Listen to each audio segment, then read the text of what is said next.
Mic అవసరం, మనం కొద్ది మంది ఉన్నాం కదా. శామ్ కమలేషన్ గారు చాలా గంభీరమైన స్వరం కలిగిన వాడు ఆయన. నేను ఇంచుమించుగా ఒక ఇంటర్మీడియట్ ఫస్ట్ ఇయర్ ఫినిష్ చేసి సెకండ్ ఇయర్ దగ్గరలో ఉన్నప్పుడు ఆ చర్చ్ అటెండ్ అయినప్పుడు ఆయన మాట్లాడుతున్నప్పుడు ఫస్ట్ టైం ఆయన స్వరాన్ని విన్నాను. I was never mesmerized listening to somebody's voice until then.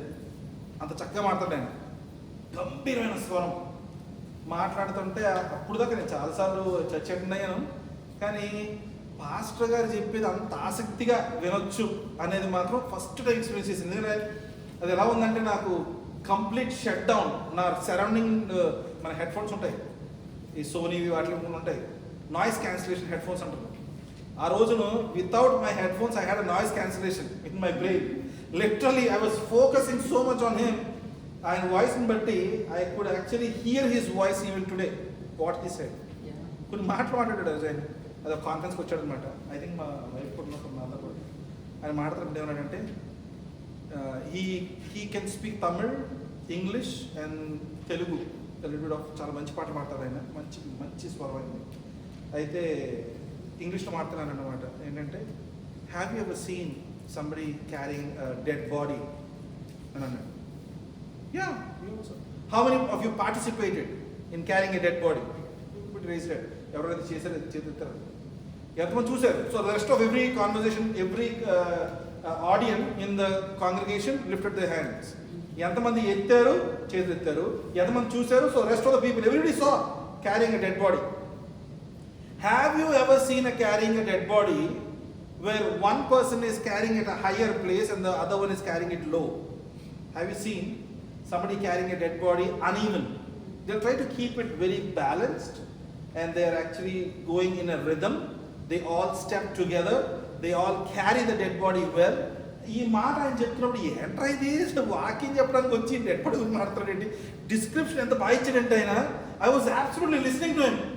Why is he giving description about how to carry a dead body? ఆయన ఏమంటాడంటే, అంతవరకు విన్నాం బాగా డెడ్ బాడీ గురించి. ఇప్పుడు ఒక నిమిషం ఆ పరిస్థితిని అలా పక్కన పెట్టి ఉంచి, రాజులు ఒక కాలంలో వాళ్ళకి రథాలు ఉండేవి, అవి ఉండేవి, కానీ వాళ్ళని కొంతమంది క్యారీ చేసేవాళ్ళు. ఆ క్యారీ చేసే దాంట్లో వాళ్ళకి ఎక్కువ పరపతి, అధికారం. వాళ్ళకి ఏంటంటే పీపుల్ వాళ్ళని క్యారీ చేయటం అనేది. యానిమల్సే కాదు, బుల్స్ లాగేవి అలాంటివన్నీ ఉండేవి, కార్ట్స్ అన్నీ ఉండేవి, చారెట్స్ ఉండేవి, అవన్నీ ఉండేవి. కానీ రాజుని క్యారీ చేసేటట్టు ఆయన ఏమంటుందంటే, ఫస్ట్ టైం మాట్లాడుతున్నప్పుడు, how careful are you suppose to be when you carrying a dead body? సరిగ్గా క్యారీ చేయలేకపోతే కింద పడిపోతాయి. సో పడిపోకుండా ఉండడానికి ఎంత జాగ్రత్త క్యారీ చేయాలి. ఇప్పుడు రెండో స్పెల్స్కి వచ్చేటికి రాజుని క్యారీ చేయాలంటే ఎంత బాగా క్యారీ చేయాలని మాట మొదలుపెట్టాడు. మాట్లాడితే ఖచ్చితంగా జాగ్రత్త ఉండాలి. శవం పడిపోతే తీసి మళ్ళీ ఎత్తచ్చు. రాజు పడ్డాడా చంపాడే, అన్నం వేసేసాడు అడ్డంగా. సో ఆ భయంతో చాలా జాగ్రత్త క్యారీ చేస్తాడు. ఆయన ఏమన్నాడంటే, అలాంటి రాజులకి రాజు అయిన యేసు ప్రభుని, ఆయన తండ్రి అయిన యెహోవాని మీరు ఆరాధనలో క్యారీ చేసేటప్పుడు ఎలా క్యారీ చేయాలని అడిగాడు. ఆ మాట నాకు ఎలాగంటే, ఎవరో లోపల శిల్పి కూర్చుని చెక్కెత్తే బొర్రలు ఎలా ఉంటుంది అలా చెక్కబడిపోయింది నా మైండ్లో. మనం ఒక 5-6 ఉన్నారనుకోండి, అందులో ఒకళ్ళు చిన్నగా నిన్ను పోదిన ఇప్పుడు గట్టి పడుతుంటే అప్పుడు ఏమవుతుంది? దేవుడి యొక్క సింహాసనం ఇలా లేదు, ఇలాగుంది. ఇంకోటి మాట్లాడట్లేదు, బొర్రవుతుంది, అమ్మాయి బొర్రవుతుంది అనుకోండి. అప్పుడు ఏమైంది? అది ఆ సైడ్ ఎత్తపడట్లేదు అనమాట.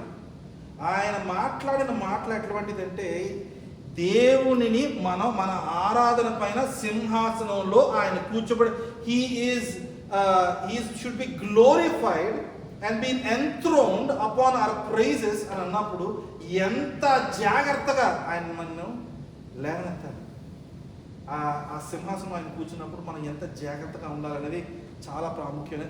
That has really changed my worship ideology completely. అంటే మనం ఆరాధన చేస్తున్నప్పుడు దేవుడిని నిజంగా ఆరాధిస్తున్నామా, పాటలు లిరిక్స్ బాగుందని పాడుతున్నామా, మ్యూజిక్ బాగుందని పాడుతున్నామా, లేదంటే ఆ లీడ్ చేసేవాళ్ళు బాగా లీడ్ చేసి వెళ్తారు కానీ మనం ఫాలో అవుతున్నారా అనే విషయం బట్టి కాక, నేనున్నాను, నేను నా దేవుని హెచ్చిస్తాను అని ఒక్క ఆలోచన బట్టి అది జరిగే ఆ ఆరాధన కంప్లీట్ డిఫరెంట్ ఉంటుందండి.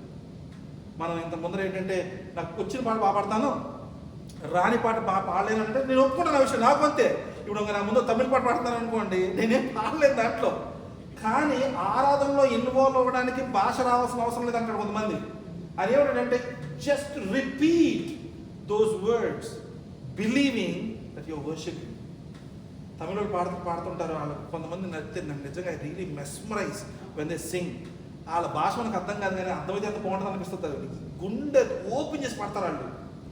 తెలుగులో కొంతమంది పాడతారు కానీ ఎక్కడంటే క్యారెన్ షోస్లో పాడతారు, చర్చిల్లో కాదు.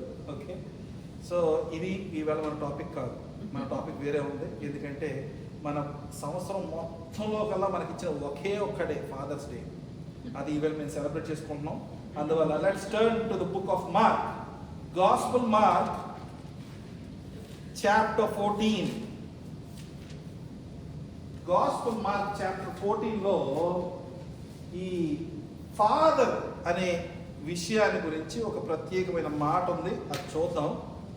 నేను ఈ విషయం తెలుసుకున్నప్పుడు ఫాదర్స్ డే గురించి చాలా బాధ అనిపించింది మొదటిగా. తర్వాత ఫోన్లే at least we have one day అని అనిపించింది. ఎందుకంటే ఈ ఫాదర్స్ డే అన్నది మొట్టమొదటి ఉన్నప్పటి నుంచి లేదంట.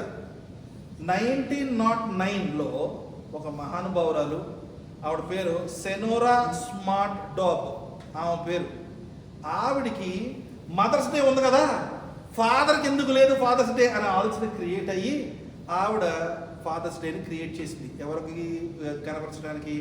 తన సొంత తండ్రిని కనపరచడానికి. ఎందుకంటే పాపం ఆయనకంట 6 పిల్లలు, భార్య చనిపోయింది, ఆయన ఒక వెటరన్ అయినా కూడా చాలా జాగ్రత్తగా పిల్లల్ని పెంచుకుంటా ఉంటే ఆయన పెంచిన విధానాన్ని బట్టి ఆమె ఇన్స్పైర్ అయ్యి నా తండ్రికి ఈ ఘనతనివ్వాలనే ఉద్దేశంతో ఫాదర్స్ డే తయారు చేయడం జరిగిందంట. అందువలన అది 1909లో, మనం not in 1600s, not in 1700s, not in 1800s, 1900sలో ఫాదర్స్ డే క్రియేట్ అయింది. బాబు పౌలు మీరు గుర్తుపెట్టుకోండి, ఫాదర్స్ డే అంటే మనకి ఎప్పటి నుంచో లేదు. Mother's day is from the beginning, it has no beginning, it has no end. మనం మాత్రం వీ స్టార్టెడ్ ఇన్ 1909. అది mother's day is infinity, both the sides. Okay, women's day, mother's day. Men's day ఎలా వచ్చిందంటే ఎవరో మహానుభావులు ఒకడు తట్టి పాపం ఉమెన్స్ పొందడం మనసుకి ఏం లేదా అంటే అప్పుడు అలా ఒక దినాన్ని మనకు పెట్టడం జరిగింది.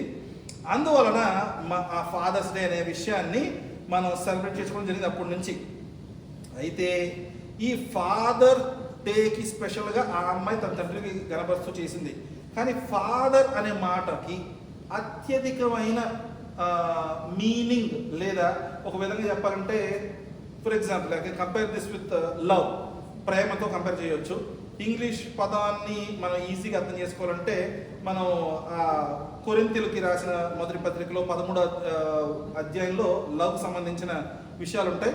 దాంట్లో ఆయన రాయబడి ఉంటుంది. ఎలా అంటే love does not envy, love does not boast, it does not remember any bad and it has lot of patience అనేటువంటి కేటగిరీలు చేస్తూ, అది ఆడపిల్లలకి మగ పిల్లల మీద కలిగే ప్రేమ కాదు, మగ పిల్లలకి ఆడపిల్లల మీద కలిగే ప్రేమ కాదు, అది కొంతకాలమే ఉంటుంది, తర్వాత ఫేడ్ అయిపోతూ ఉంటుంది, కట్నం సరిగ్గా రాకపోతే అబ్బాయి పట్టించుకోరు. ఇలా కాకుండా ఎప్పటికీ నిలబడేదాన్ని ఏమంటారంటే అగాపే లవ్ అని అంటారంట. అగాపే లవ్ అంటారంట. దానితో కంపేర్ చేస్తే ప్రేమలో డివిజన్స్ అనడం మొదటిని అగాపే లవ్తో కంపేర్ చేస్తే ఎట్లా? ఇందులో ఇన్ఫాచ్యుయేషన్ ఉంది, లస్ట్ ఉంది, ఇంకే ఉన్నాయి, రకరకాలు ఉన్నాయి. కానీ అగాపే లవ్ అనే దాన్ని కంపేర్ చేయాలంటే మనం భూమిని విడిచి పైకి వెళ్తే తండ్రికి మనకి ఉన్న సంబంధాన్ని బట్టి అగాపే లవ్ని డిస్క్రైబ్ చేయొచ్చు. ఇంకొక రిలేషన్షిప్ ఉంది, ఎలా తెలుసా? అప్పుడే పుట్టిన బిడ్డ తల్లికి మధ్యన ఉన్న ఆ రిలేషన్షిప్ని అగాపే లవ్తో కంపేర్ చేయొచ్చు. ఎందుకంటే ఏదన్నా ఇచ్చేటప్పుడు తిరిగి ఆశించకుండా ఇవ్వగలిగిన ప్రేమ ఒక లక్షణం అగాపే లవ్ ఉంది. అంటే వెనక్కి తిరిగి ఆశించకుండా వాళ్ళు ఇవ్వగలుగుతున్నారు అనుకోండి, they are trying to show you some form of agape love. తండ్రి మన దగ్గర నుంచి ఏమి తిరిగి ఆశించకుండా ఇవ్వగలిగిన విషయంలో మనం లేము, ఆశించే విషయంలో ఆయన ముందు ఒక్కటే, మనం తిరిగి ప్రేమించగలుగుతామేమో. కానీ నువ్వు ప్రేమిస్తేనే నేను ప్రేమిస్తాను, నువ్వు ప్రేమించకపోతే మానేస్తాను అనట్లేదు దేవుడు. He is continuing to love us in a way that we will one day realize He is loving, but we are not. అయితే ఈ అగాపే లవ్తో కంపేర్ చేస్తే ఈ తండ్రి అనే మాటకి వాటర్ తీసుకురయ్యా, ఈ ఈ తండ్రి అనే మాటకి ఒక ప్రొనౌన్సియేషన్ ఉంది. దాని ఆబా, ABBA అనే మాటగా మనకి బైబిల్లో రాయబడి ఉంది. తండ్రి అని చాలాసార్లు సంబోధించాడు యేసు ప్రభు. కానీ ఆయన ఆబా ఫాదర్ అని పలికినప్పుడు ఆ పలికిన మాటలో అగాపే లవ్లో, అగాపే అనే ఆ లవ్లో ఉన్న ఆ ప్యూరిటీ తండ్రిని పిలిచే ఆ మాటలో ఉంది. సో ఆబా ఫాదర్ అనే మాట పలికాడు ఆయన. To my realistic surprise Bible మొత్తంలో 3 సార్లు రాయబడింది అది. ఓకే, ఆ 3 సార్లు రాయబడిన దాంట్లో మొట్టమొదటిసారి ఏమో మార్కు సువార్తలో ఈయన యేసు ప్రభు వారు పలుకుతున్నాడు. దానికి ఒక చిన్న ఆయన ఏ ప్రస్తావనలో పలికాడో నేను మాట మాట్లాడి మిగతా 2 పరిస్థితులు ఎందుకు ఉన్నాయో చెప్తాను. మార్కు సువార్త 14వ అధ్యాయము 36వ వచనంలో this is what he saying. And he said, Abba, Father, all things are possible for you. అని పలికాడు. ఎలా? Abba, Father, all things are possible for you అని పలికాడు. అది ఎవరు? యేసు ప్రభు వారు తన తండ్రి అయిన యెహోవా దేవుడిని పలుకుతున్న మాటలో ఆ సంభాషణ ఆయన వాడడం జరిగింది. దాన్ని ఇంకొక 2 సార్లు పౌలు జ్ఞాపకం చేస్తూ రాయబడింది. ఎలా అంటే రోమిలకు రాసిన పత్రిక 8వ అధ్యాయము 15వ వచనంలో అన్నాడు. రోమీలకు రాసిన పత్రిక 8వ అధ్యాయము 15వ వచనంలో ఈ మాట అన్నాడు. ఎలా అన్నాడంటే, for you did not receive the spirit of slavery to fall back in to fear, but you have received the spirit of adoption as sons by whom we cry Abba father అని అన్నాడు. ఏంటంటాడంటే పౌలు ఇక్కడ, మీలో ఉన్న భయాన్ని మీరు పోగొట్టుకోవటానికి మీకు ఇస్తున్న ధైర్యం ఏమిటంటే, తండ్రి దేవుణ్ణి మనం ఆబా ఫాదర్ అని పిలవగలిగిన ఆ పరిస్థితి యేసు ప్రభు ద్వారా మనం పొందుకున్నామన్న ఒక ఎష్యూరెన్స్ని ఇక్కడ పౌలిస్తున్నాడు. ఇంకొకటి చూద్దాం. గలతీయులకు రాసిన పత్రిక 4వ అధ్యాయము 4 నుంచి 6వ వచనాల వరకు ఇంకొకసారి పౌలు రాశాడు. 2 సార్లు కూడా పౌలు రాయబడి ఉంది. ఇందులో ఏమంటున్నాడంటే, బట్ చూడండి, గలతీయులకు రాసిన పత్రిక 4వ అధ్యాయము 4 నుంచి 6వ వచనం వరకు. When the fullness of time had come, God sent forth his son, born of a woman, born under the law, to redeem those who were under the law, so that we might receive adoption as sons. And because you are sons, God has sent the spirit of his son into your hearts, crying, Abba, Father. అదే description యేసు ప్రభు ద్వారా మనం పొందుకున్న ఆ అర్హత, ఆ అడాప్షన్లోకి వెళ్ళిన విధానాన్ని గురించి ఎక్కడైతే రోమిలకు రాశాడో దాన్ని ఇంకొంచెం డిస్క్రైబ్ చేస్తూ ఇక్కడే మెన్షన్ చేస్తున్నాడంటే, he's talking about how we are been redeemed and we are coming in to the relationship with God through his son Jesus Christ to call the father abba father. పౌలు ఏమంటున్నాడు, అరే బాబు రాజా, యేసు ప్రభు పలకరు కదరా, మీరు పలకచ్చు Aba father అని. ఎట్లాగండి సాధ్యం? నాకు అదే అర్థం కాదు చదువుతున్నాను సేపు. అరే పౌరుకు తెలియలేదు అనుకుంటా ఈ విషయం అని అనిపించింది నాకు. ఎలా? ఆబా ఫాదర్ అని యేసు ప్రభు పలికిన దానికి, ఆబా ఫాదర్ అని నేను పలికిన దానికి డిఫరెన్స్ ఏంటి చెప్పనా? ఆయన గుండె నుంచి పలుకుతున్నాడు, నేను మాటని సిలబల్స్గా పలుకుతున్నాను. ABBA అని ఎలా పలకాలి ఇంగ్లీష్లో చిన్నపిల్లలు చెప్తారు టీచర్స్.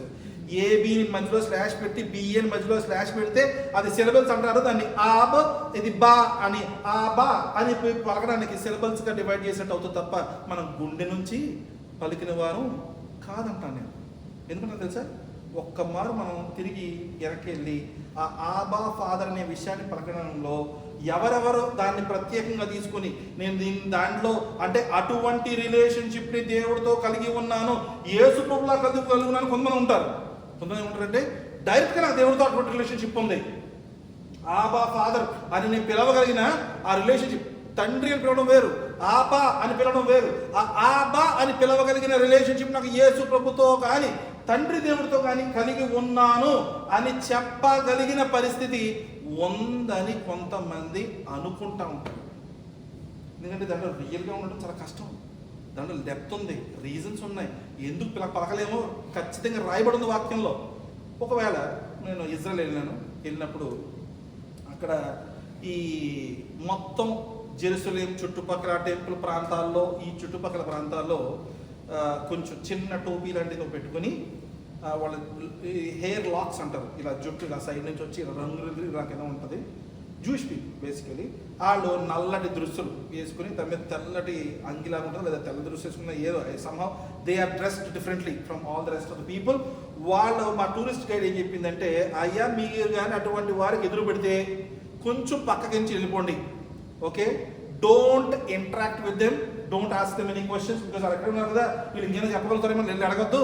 రెండోది అలుచుకు దూరంగా వెళ్ళండి, వాళ్ళు ఒఫెండ్ అవ్వకుండా చూసుకోండి అని అన్నారు మా టూరిస్ట్ గైడ్. సరే వెళ్తా ఉన్నాం, చూస్తూ ఉన్నాం. వాళ్ళు ఎలా ఉన్నదంటే రోడ్ రోల్ తెలుసు మీకు, రోడ్ వేస్తుంటే తిరుగుతుంటుంది అది. మనం అది రోడ్ వస్తున్నప్పుడు మా ఆడపిల్ల, మా పాప లాంటి పిల్ల పుట్టుకుంటుంది కదా, ఆ పైన డ్రైవర్ గడి కనిపిస్తుంది ముందరేముందో, అది వస్తాడు వెళ్ళి ముందు నుంచి స్టాప్ అందనుకోండి తొక్కిలిపుతాడు. అలాగా ఇలా వస్తారు, ఇంతే తలకాయ పైకి కింద ఉన్నాడు అనిపించింది, చిన్నపిల్లలతో గుద్దు వెళ్ళిపోతారేమో వాళ్ళు, ఇలా తలకాయ పెట్టుకుని వెళ్ళిపోతుంది. అలా చాంటింగ్ చేస్తుంటారు. ఏం చేస్తారు తెలుసా చాంటింగ్ అంటే? వాళ్ళు అలా వాక్యం చదువుతూ ఉంటారు, ధర్మశాస్త్రాన్ని, ఐజియా స్క్రోల్స్ని, ధర్మశాస్త్రాన్ని, ఇవన్నిటిని నేను నోటితో చదువుకుంటూ పోతుంటారు, నడుచుకుంటూ పోతుంటారు. అలా పాస్ ఓవర్ ఫెస్టివల్లో ఏదైతే వాళ్ళు చేస్తుంటారో ఆ చాంటింగ్ నడుస్తూ ఉంటారు. వాళ్ళు సాంగ్స్ చదువుతూ ఉంటారు, వెళ్ళిపోతూ ఉంటారు. అని చూస్తే బాబు ఏంటి బాబు ఇలా ఉన్నారు వీళ్ళు అని అనిపించింది నాకు. వీళ్ళకి వెయిలింగ్ వాల్ అని ఒక ప్రాంతం ఉంది. దాని ఏంటంటే ఆ ఇజ్రాయెల్ ఆ టెంపుల్ని ముందు సొలొమోను కట్టాడు, తను కూల్ చేశాడు, తను మళ్ళీ వేరే వాళ్ళ 3 సార్లు కట్టబడింది అది. ఇప్పుడు మళ్ళీ కూల్చబడిన తర్వాత ఇప్పుడు ఒక మాస్క్ ఉంది అది మీద, ఆ మాస్క్లో మొత్తం అన్ని రిమూవ్ చేశారు వాళ్ళు. ఆ టెంపుల్కి సంబంధించిన మొక్క ఏమైనా మిగిలిందంటే ఒక్క బ్యాక్ నార్త్ ఎండ్ వాల్ ఏదో ఒకటి అనుకుంటా, ఆ ఒక్క వాల్ మిగిలింది, అది ఇంకా టెంపుల్కి సంబంధించింది. మిగతా తీసి బిల్డింగ్ కట్టుకుని వాడేసుకున్నారు, మొత్తం పట్టుకుని డిస్మాండిల్ చేశారు. So they don't want to keep any trace, but that is left.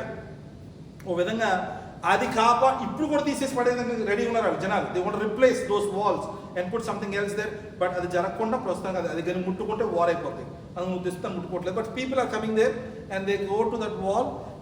Christians అయితే ఏం చేస్తారంటే ఆ వాల్ దగ్గరికి వెళ్ళి చిన్న చిన్న ప్రార్థనలు అవి రాసి ఆ వాల్లో గుచ్చుతూ ఉంటారు.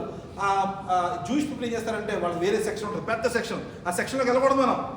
ఆ సెక్షన్లోకి వాళ్ళు వెళ్ళి ఏం చేస్తారంటే వాళ్ళు లా పట్టుకొని, బైబిల్ కాదు లా పట్టుకొని ఆ గోడ దగ్గర నిలబడి ఆ బుర్రని దానికి వేసి ఇలా తాడుతుంటారు, కొట్టేసుకోరు, తాడుతూ ఉంటారు. అంటే దే ఆర్ వెయిలింగ్ వాళ్ళు అంటారు. అందుకని వాళ్ళు వచ్చి బాధపడుతుంటారు, ప్రభువా ఇది మా టెంపుల్, ఇది కూల్ చేశారు, ఇది పోయి మాకు లేదు అంటే ఆయన నివాస స్థలాన్ని కోల్పోయాము, దేవుడు నివాస స్థలం. సో వీళ్ళకి ఎట్లా ఉంటుందంటే అక్కడికి వచ్చి వాళ్ళు బాధపడతారు, దాన్ని ఎందుకు వెయిలింగ్ వాళ్ళు అంటారు, బాధపడుతూ ఉంటారు అనమాట. పడుతూ they are asking for God give that opportunity to rebuild it. You know ఒకవేళ ఎవరికైతే అధికారం ఉందో అక్కడ కానీ మళ్ళీ టెంపుల్ కట్టగలిగిన పరిస్థితి ఉండి ఇతను చెప్తే అయిపోద్ది. ఇప్పుడు ప్రెసిడెంట్ ఉన్నాడు అక్కడ మన యునైటెడ్ స్టేట్స్లో, ఆయన ఏదైనా చెప్పాడు అనుకోండి, మొత్తం అన్ని స్టేట్ ఎలాగైతే యాక్సెప్ట్ చేస్తాయో అలా యుఎన్ ఉంది బయట, యునైటెడ్ నేషన్స్, అవన్నీ కలిపితే వాళ్ళకు ఒక రకమైన ఇది ఉంది. అలా ఎవరైతే చెప్పితే ఈ గొడవ జరగకుండా ఆ మాస్క్ ప్లేస్లో టెంపుల్ కట్టగలుగుతారు అని అడిగి వాళ్ళకి పర్మిషన్ ఇచ్చారనుకోండి, ఈవేళ ఎస్ అనుకుంటారు అనుకోండి, నేను చెప్తున్నా మినిమం 1 month టెంపుల్ కట్టేస్తారండి. 1 month చాలా అడిగి. ఎందుకు చెప్పినా they have every resource ready, everything is ready. The amount of gold they need, the amount of all the let's say cloth, whatever material was used in the book according to Solomon, they have everything ready to rebuild it. 1 month లో temple నిలబెడతారు. అంత డబ్బు ఉంది, అంత ప్రిపరేషన్లో ఉన్నారు, రెడీగా ఉన్నారు. Generations are living just to get that opportunity. నువ్వు కట్టేస్తావు అంతే. వాళ్ళు ఆబా ఆబా ఆబా ఆబా అని అక్కడి నుంచి మాట్లాడతారు. మనం ఎక్కడ స్టార్ట్ అయ్యాము? ఆబా అని పలకగలిగిన అధికారం కానీ అటువంటి ఎలిజిబిలిటీ ఎవరికి ఉందో డిస్కస్ చేశారు. సో వీళ్ళు ఒకరు జూయిష్ పీపుల్ దేవుడు ఎంచుకున్నాడు, అబ్రహాం పిలుచుకున్నాడు, వాళ్ళని ఆయన ద్వారా ఒక జనాంగం తయారు చేశాడు, ఇజ్రాయేలు అని ఒక పేరు పెట్టాడు. ఆ నేషన్కి నేను నీ తండ్రిని, నేను నీ రాజుని, నేను నీ దేవుణ్ణి నువ్వు నా ప్రజలు అని ఒక కావనెంట్ చేసుకున్నాడు వాళ్ళతో. ఇప్పుడు వాళ్ళు పిలుస్తున్నారు. అబ్బా తండ్రి, తండ్రి దేవా ఇటువంటి పాటలు పాడేవాళ్ళు వాళ్ళ మనసుల్లో నుంచి రాసిన ఆ రాతల్లో ఆబా ఫాదర్, ఆబా ఫాదర్. అయితే నేను ఇది తప్పంట్లా, పలుకుతున్నాం కదా. దాని యొక్క పిలుపు మనం ఎక్కడ విన్నాం? ఆబా అనే మాట యేసులో పలకముందు నుంచి ఉంది. ఎందుకంటే అది గ్రీకు, అది ఉర్దూ రెండిట్లో నుంచి మిక్సప్ అయి వచ్చిన వర్డ్ ఆబా అనేది. దాన్ని యాక్చువల్ చెప్పాలంటే గ్రీక్లో మనం ఆబా అని పలకరు, ఆబా అని మనం పలుకుతారు. వి ఇది వస్తుంది దాంట్లోకి. అయితే ఇప్పుడు మన ఆలోచన విధానం బట్టి యేసు ప్రభు దాన్ని పలకడం వల్ల ఈ ఇజ్రాయెల్ వాళ్ళు ఏవైతే వాళ్ళు పలుకుతున్నారో అది కానీ, ఈ పాటలు పాడేవాళ్ళు యూజ్ చేస్తున్న మాటలు కానీ, ఇది కంపేర్ చేసామనుకోండి, ఆ ఒక్క మాటను మనం పలికేస్తున్నప్పుడు దేవుడు తీసేసుకుంటాడు కదా.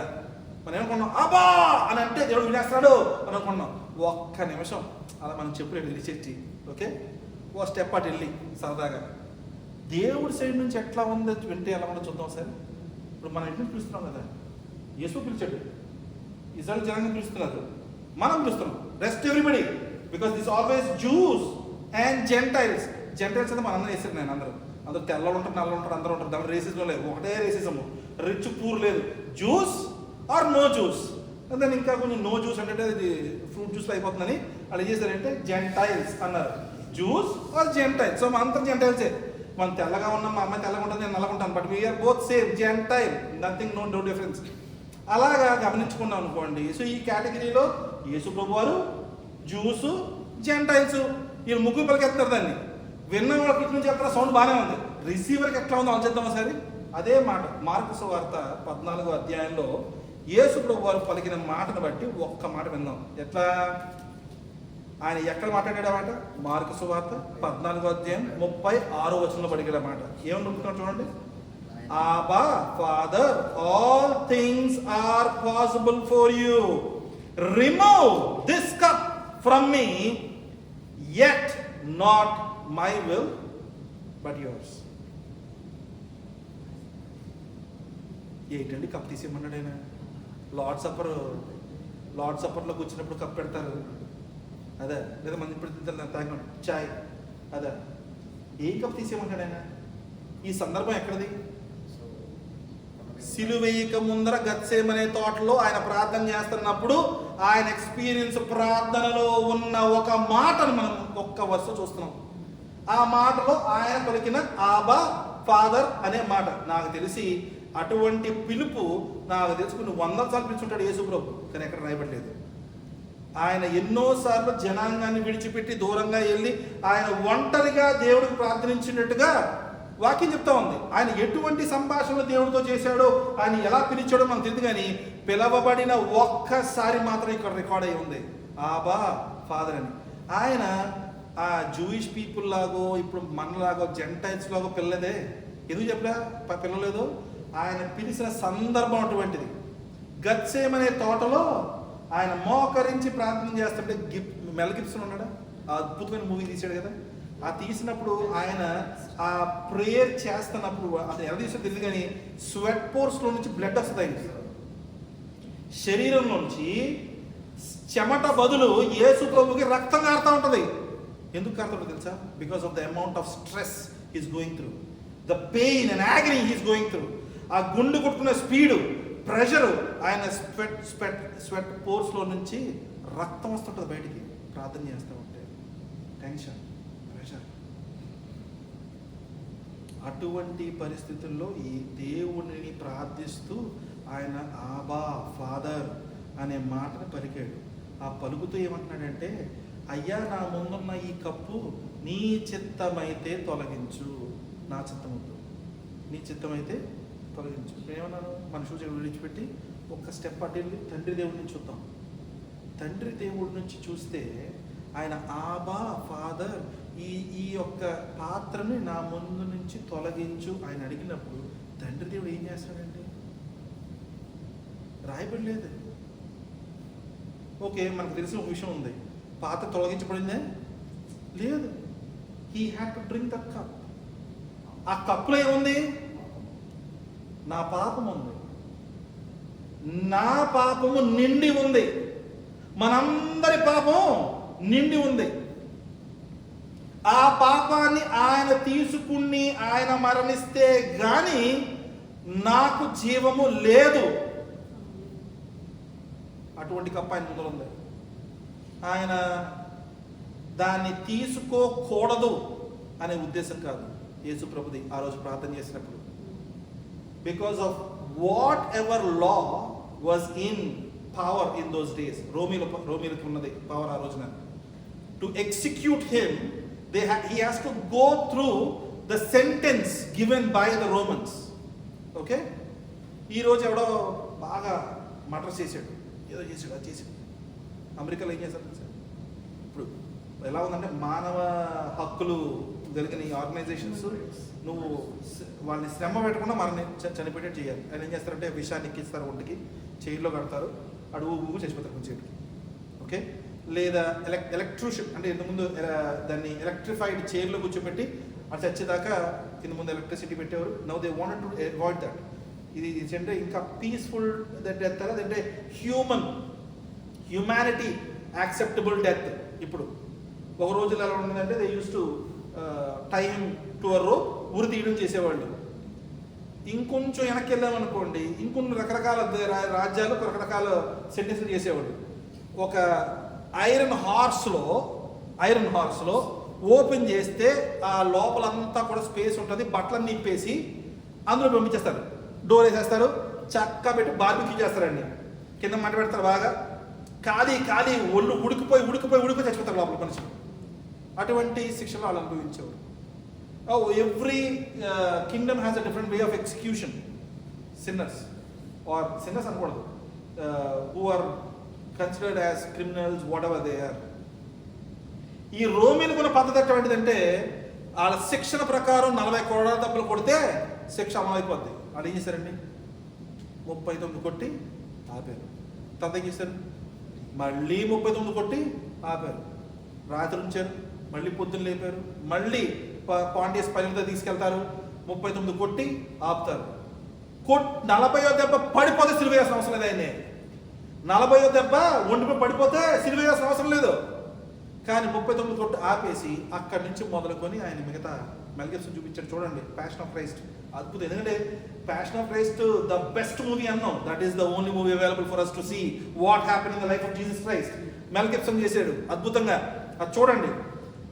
It may not be biblically accurate, but then that is the apt information that we can receive. అయితే అటువంటి పరిస్థితిలోకి ఆయన వెళ్తున్నాడన్న విషయం ముందే ఎరిగిన వాడు యేసు ప్రభు. గెత్సెమనే తోటలో ఉండే he had seen all that he is going to go through.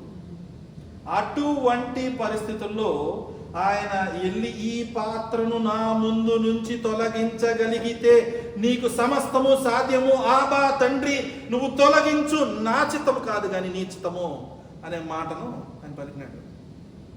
అవతల వైపు నా ఆలోచన అంతా అక్కడ అయిపోతుంది. వెళ్ళి అరే బాగుందయ్యా, ఎంత బాగా అడిగినాడు ఆయన, నోరికి అడిగాడు, అడుగుడు నీకు ఇవ్వబడిన అన్నావే నువ్వే నీ వాక్యంలో ఏమైపోయింది నాయన, నువ్వేం చేస్తున్నావయ్యా తండ్రి అని చూడడానికి అక్కడ వెళ్ళామనుకోండి, ఏం చేస్తాడు తెలుసా, నా మొహం చూస్తున్నాడు, నీ మొహాలు చూస్తున్నాడు, మనందరి మొహాలు చూస్తున్నాడు. అలా పట్టుకొని అరే నవీన్ నువ్వు మరణించడం బెటరా, నా కుమారుడు మరణించడం బెటరా? హీ చోజ్ అస్. మనల్ని ఎంచుకున్నాడు. మనల్ని ఎంచుకోకపోతే ఆ పాత్రని తొలగించడం దేవుడికి క్షణం పాటు సమయం కూడా పట్టదు. ఆయన వైపు నుంచి చూస్తూ ఉంటే మనం ఇక్కడి నుంచి పాటలు పాడుతున్నాం, ఏం చేస్తున్నాం, మనం మనసులో ఆరాధన చేసుకునేటప్పుడు ఎప్పుడన్నా మనం చూసేటప్పుడు సింహాసనంలో ఆయన కూర్చుని మనకేసి చూస్తున్నాం ఆశిస్తూ ఉంటాం. ఆ రోజు ఆబా తండ్రి అనే గెత్సెమనే తోటలోంచి ఆయన పలుకుతూ ఉంటే నేను చెప్తున్నా, తండ్రి దేవుడి సింహాసనంలో కొడుకు వైపు చూడట్లా, మనకేసే చూస్తున్నాడు. భూమి మీద ఉన్న సమస్త జనులను చూస్తున్నాడు. ఎంతమందిని నాశనం చేయకుండా ఉండాలంటే నా ఒక్కడు కుమారుడు తట్టు నేను చూడకుండా ఉంటే అది సరిపోతుంది. ఆబా తండ్రి అనే మాటను ఆయన పలికినప్పుడు తండ్రి దేవుడి మీద పెట్టుకున్న విశ్వాసం, నమ్మకం, ఆయన మీద ఉన్న ఆ ధైర్యము everything when you say make the lord's name your refuge అనే మాట ఎన్నిసార్లు రాయబడి ఉంది ఆ దావీదు తన సామ్లో ఎన్నోసార్లు మెన్షన్ చేస్తాడు. కానీ తండ్రి దేవుడిని నామాన్ని ఆయన రెఫ్యూజ్గా తీసుకుని అడుగుతున్నా కూడా ఆయన మౌనం ఎందుకు పాటించాడంటే కేవలం నేను మరణించకూడదు, మీరు మరణించకూడదు. ఆయన ఆ రోజు కానీ తిరిగి నాయన వచ్చారా నా దగ్గరకు వచ్చాయి అని చెప్పి ఆ కప్పు కానీ పక్కన పెట్టాడు అనుకోండి, అయిపోయింది, ఫినిష్. అపవాది చేతికి నా ప్రాణాన్ని తీసుకెళ్ళి అలా అప్ప చెప్పినట్టే. Is the propitiation from my sin అని అంటే ఇంగ్లీష్ మాట భలేగుందబ్బా అనుకుంటాను తప్ప ఇదయ్యా ప్రొపెచ్యుయేషన్ అంటే. నా స్థానంలో ఆయన మరణించడం, నా స్థానంలో ఆయన దెబ్బలు తిన్నాం. ఈ మరణించడంలోని రెండు మూడు రకాల ఆలోచన కూడా చెయ్యాలండి మనం. ఎట్లా అంటే ఇప్పుడు నేను ఎప్పుడో చెప్పిన వాటిల్లో బాధలు పెట్టి పెట్టి పెట్టి పెట్టి చంపడం ఒక కేటగిరీ ఉంది. ఓకే, యేసు ప్రభువుని ఉంటే బాధలు పెట్టి పెట్టి పెట్టి చంపరా, అవమానించి బాధలు పెట్టి అవమానించి బాధలు పెట్టి అవమానించి బాధలు పెట్టి చెప్పారు. ఓకే, అలా ఎందుకంటే నెత్తి మీద ముళ్ళ కిరీటాన్ని పెట్టి నొక్కి గో నువ్వే రాజు అన్నావుగా, ఇజ్రాయెల్ జనానికి నువ్వే రాజు అన్నావు కదా, he is the king of Israel అన్నావు కదా, ఇదిగో నువ్వు కాపాడుకో. ఒక దొంగ అడుగుతాడు అన్నమాట, మొహం మీద వస్తారు, తిడతారు, కొడతలతో కొడతారు, ఆయన బట్టలు చిప్పేసుకుని అందరూ పంచుకుంటారు. ఎన్ని అవమానాలు భరిస్తూ తర్వాత ఆ బాధను భరుస్తూ ఇజ్రాయెల్లో వెళ్ళినప్పుడు మనకు ఏం చేస్తారంటే 3.5 మైళ్ళు ఉంటుంది ఇంచుమించుగా. ఆ యేసు ప్రభు నడిచిన ఆ ప్రాంతం అంతా నడిచి మనం ఆ గోల్గొత్త దాకా రావడానికి ఈ దారి ఉంటుంది. అలా ఏమంటారంటే మీకు ఎవరైనా ఇష్టమైతే మీరు వెళ్ళండి అని అడిగి అందులో వెళ్తే ఇలా ఏదో ప్లెయిన్ రోడ్లా ఉండదు. అది ఎత్తు పల్లాలు, మెట్లు దిగాలి, ఎత్తెక్కాలి, పైకి దిగాలి. అది ఆల్మోస్ట్ డబల్ హిస్ వెయిట్. ఆ క్రాస్ ఆ భారాన్ని మోసుకుంటా ఆయన వెళ్తున్నప్పుడు పక్క నుంచి కొడాలతో కొడుతున్నారు, ఓస్తున్నారు, హేళన చేస్తున్నారు, నవ్వుతున్నారు. ఓ ఇంతమందికి నువ్వు రక్షణ ఇచ్చావు, రక్షణ కాదు స్వస్థత ఇచ్చావు, ఇంతమందిని క్యూర్ చేసావు, అది చేసావు, చచ్చిపోయిన లేపావు, ఏం చేస్తున్నావు ఇప్పుడు అని ప్రశ్నిస్తున్నారు. ఏం చేసినా కూడా మారు మాట్లాడకుండా ఆయన పెట్టుకుని సిరుగుని వెళ్ళిపోతానే ఉన్నాడు అంతే. ఎందుకంటే గచ్చమైన తోటలో ఈ కప్పు నువ్వు నాయనా అన్నప్పుడు తీసేసి ఉండుంటే ఆయనకు పరిస్థితి ఉండేది కాదు. ఇప్పుడు ఏమైంది, దేవుడి చిత్తం తెలిసిపోయింది ఆయనకి. యేసు ప్రభు వారికి తండ్రి యొక్క చిత్తం తెలిసిపోయింది. There is no other way, I have to go to the cross and be crucified. ఆయన చిత్తము అదే ఉన్నది దేవుడికి. అది యేసు ప్రభు గారు తెలిసిపోయడం వలన వెనక తిరగకుండా వెళ్ళిపోయినాడు అంతే. ఆయన ఆ ప్లేస్ 3.5 మైల్స్ నడుచుకుంటా ఉంటే మొట్టమొదటి ఏమనిపించలే, నడుచుకుంటూ వెళ్తుంటే వెళ్ళే కొద్ది భారం పెరిగిపోతా ఉంది. చివరికి వచ్చిన ఒక దగ్గర సిలువు చూపించారు వాళ్ళు, అంటే ఒక శాంపుల్ సిలువుని. అది ఎలా ఉందంటే ఒక దిమ్మ మీద అలా పడుకోబెట్టి ఉంది. వాళ్ళు ఏం చేస్తారంటే యూజువలీ ఎవరన్నా దాని పడుకోబెట్టి they set up everything and then make big a hole and then lift it up అలా చేస్తారు. నేను అంటే నాకు ఎవరు ఏం చెప్పలేదు, అక్కడ ఉంది ఆ సిలువు అక్కడ. సరే చూద్దాం కదా సరదాగా అని చెప్పి వెళ్ళి చేస్తాను. తల ప్రాంతం దగ్గరికి వెళ్ళి ఆ చెక్క ఉంటుంది కదా, హెడ్ అది బట్టి లేపడం ట్రై చేస్తున్నానండి, లేవట్లేదు. అది అంత బరువు ఉంది, ఏంట్రా ఇంత బరువు ఉంది అంటే నేను కూడా ఇదేదో పార్టికల్ బోర్డు లాగా మేము కొంచెం తేలిగ్గానే ఉంటుందేమో లేపించామనుకోండి, ఎంత బలంగా లేపుతానన్నా లేవట్లేదు. అది నేను అప్పుడు రియలైజ్ అయ్యాను, this is more heavier than what I thought and then I put all my strength. నేను లేపడం చూసి మా టూరిస్టులో మాతో పాటు వచ్చిన వాళ్ళు ఇంకొక అతను నా పక్కకు వచ్చి జేబీస్ నా ఫ్రెండ్ కూడా ఇద్దరు వచ్చి వాళ్ళు కూడా చేతులు వేసి లేపడం ప్రయత్నిస్తే 3 చేతులు పట్టి లేవడం దాన్ని. కానీ దాన్ని తిప్పి భుజం మీద వేస్తే maybe I would had more strength to carry it. అది నా అంత బరువైంది నా వీపు మీద పెట్టుకుని ఉన్నా నా తెలిసి 10 అడుగులు వెళ్ళినేమో, 15 అడుగులు వెళ్ళినేమో, 3.5 మైళ్ళు నా వల్ల కాదు, నడవలేను. అటువంటి పరిస్థితుల్లో నన్ను కొడుతూ, నన్ను తిడుతూ, నన్ను అవమానిస్తూ, నన్ను శపిస్తూ అలా ఉంటే మన పరిస్థితి ఎట్లా ఉంటుందంటే దాని కింద అక్కడే తలకాయ కొట్టేసుకుని చచ్చిపోతే బాగుండు అనిపిస్తుంది యవ్వనం భరించే కన్నా. కానీ అవన్నీ కూడా ఆయన భరిస్తూ వెళ్ళి చనిపోయడానికి సిద్ధపడైనాడు. కానీ ఒక దగ్గరికి వచ్చేటప్పటికి ఏమంటే ఆయన 2 కాళ్ళు 2 చేతులు సిలువేయడానికి 4 నెయిల్స్ కావాలి. ఆ వచ్చినవాడు ఒక నెయిల్ మర్చిపోయాడో మిస్ చేసాడో పడేసాడో ఏదో అయ్యిందో, ఈ హ్యాడ్ ఓన్లీ 3 నెయిల్స్. ఆ లాస్ట్ మూమెంట్లో కూడా ఆడెవడో పాపం అనవసరంగా దాని గురించి శిక్ష అనుభవిస్తాడేమో అని, don't worry let me put my leg upon my another leg అని చెప్పి అక్కడ కూడా కృప చూపిస్తా ఉన్నాడు దేవుడు. ఈ ఆబా ఫాదర్ అనే మాటను ఆయన పలికినప్పుడు తండ్రి దేవుడు చూపించే ప్రేమ యేసులో పొందుకోలే, మనం పొందుకున్నాం. మనం పొందుకున్నాం ఆ ప్రేమని. అది ఏ అర్హత వల్ల పొందుకున్నాం? రోమిలు రాసిన పత్రికలో అనుకుంటే పౌలు అంటాడు, while we were still sinners Christ died for us. అంటే మనం ఆయన ఇలా ఒకవైపు చూస్తానేమో ఇలా కుమారుడు మోకరించి ప్రార్థన చేస్తా, అయ్యా ఇగో ఈ కప్పు తీసే అని చెప్పి ఇటు చూసి, అరే ఏం చేస్తున్నారా మీరంతా అంటే పాపం చేస్తున్నాం, మనం పాపం చేస్తూనే ఉన్నాం. ఒరే మీకోసం చచ్చిపోతున్నాడు నా కొడుకు అని చెప్పి చూస్తుంటే మనం పాపం చేస్తూనే ఉన్నాం. పోనీ ఆయన చనిపోయాడు, కానీ పరిశుద్ధాత్మ ద్వారా తిరిగి లేవబడ్డాడు. 3వ దినాన ఆయన మళ్ళీ జీవంలోకి రాగలిగాడు. ఆయన వచ్చాడు, ఎందుకు చేశాడు, ఇంత బాధ ఎందుకు పడ్డాడు అంటే మన పాపం కోసం. 3వ దినాన లేచాడు కదా, అరే లేచాడు బాబు పాపం అనందాం లేదు, పాపంలో ఉన్నాం. ఆయన 40 దినాలు అందరితో పాటు ఉండి ఆరోహణాడు బయటికి. 2000 సంవత్సరాలు అయింది ఆ రోజు నుంచి ఈ రోజు దాకా. అప్పుడు ఆ రోజున తండ్రి దేవుడు ఒకడే చూశాడు, ఒరే మీరు ఏం చేస్తున్నారా. ఇప్పుడు ఇద్దరు చూస్తున్నారు, తండ్రి దేవుడు చూస్తున్నాడు, అక్కడ యేసు ప్రభు గారు చూస్తున్నారు. పరిశుద్ధాత్మ దేవుడు అక్కడ చూడలే, ఏదో చేస్తున్నా ఆయన అంతా ఉన్నాడు, మనతోనే ఉన్నాడు. మన పక్క నుండి ఏం చేస్తున్నారా మీరు, ఈ మరణించడం మీ కొరకే అని చెప్తుంటే దేవుడు మనకు వినిపించట్లేదు. తెలుసా మనకేమైందంటే నాయిస్ క్యాన్సిలేషన్ అయింది. ఎందుకంటే మనకు పరిశుద్ధాత్ముడి యొక్క మాట మన నాయిస్ క్యాన్సిలేషన్లో పోతుంది లైఫ్లో. Because of the worldliness we have in life. అదేమవుతుందంటే పరిశుద్ధాత్మ దేవుడి యొక్క మాట మన మనసుకి తట్టట్లేదు, రావటం మన రీచ్లోకి. ఆ నాయిస్ క్యాన్సిలేషన్ ఆ ఫీచర్లో ఇది కూడా పోతుంది. మనకేం మిగులుతుందంటే ఈ లోక సంబంధమైన ఆ క్రేవింగ్ మిగులుతుంది. అందువలన ఆబా ఫాదర్ అని మనం పిలవడానికి అర్హత మనలో లేదు, కానీ తండ్రి దేవుడు మన మీద చూపించిన ప్రేమను బట్టి మనం పిలుచుకోగలవాలి, పిలవాలి. ఆబా ఫాదర్ అని పిలవడానికి ఆయన అర్హుడు, ఇంకెవరు కాదు. Nobody else is worthy to be called Aba father. He is the only one who is worthy. మన మాటను నోటితో పలికేటప్పుడు, ఆ మాటను పలికేటప్పుడు కొద్దిగా సిలబల్స్ మానేసి మనసుతో యేసులో పలుకున్నట్టుగా పలకగలిగితే అద్భుతం అండి, అద్భుతం. ప్రార్థన చేసుకుందాం. మహోన్నతుడా, సర్వశక్తిమంతుడా, నీ ఘనమైన నామానికి వేలాది వందనాలు, స్తోత్రాలు.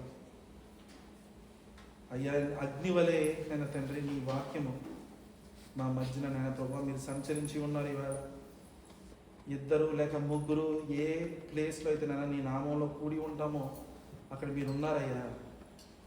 అయ్యా అటువంటి కాన్ఫిడెన్స్ని, అటువంటి ప్రామిస్ని, అటువంటి కావనెంట్ని అయ్యా ఈ అన్యత్వంలో ఉన్న వారికి, మీరంటే ఎవరో తిరిగిన వారికి నాయన ప్రభువా, ఇంకను నాయన తండ్రి దేవుడు ఎరగని వారికి, దేవుడే లేదన్న వారికి నాయన ప్రభువా తెలియజేయగలిగిన పరిస్థితులు మమ్మల్ని పెట్టండి అయ్యా.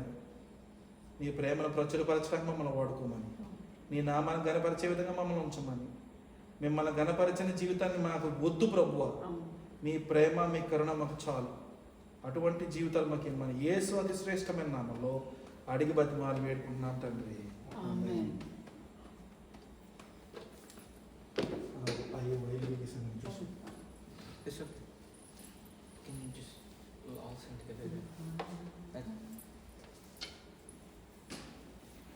అందరం లేచి నిలబడినట్లయితే దేవుని నామాన్ని యాంకర్ పాట ద్వారా స్తుతించుకుందాం.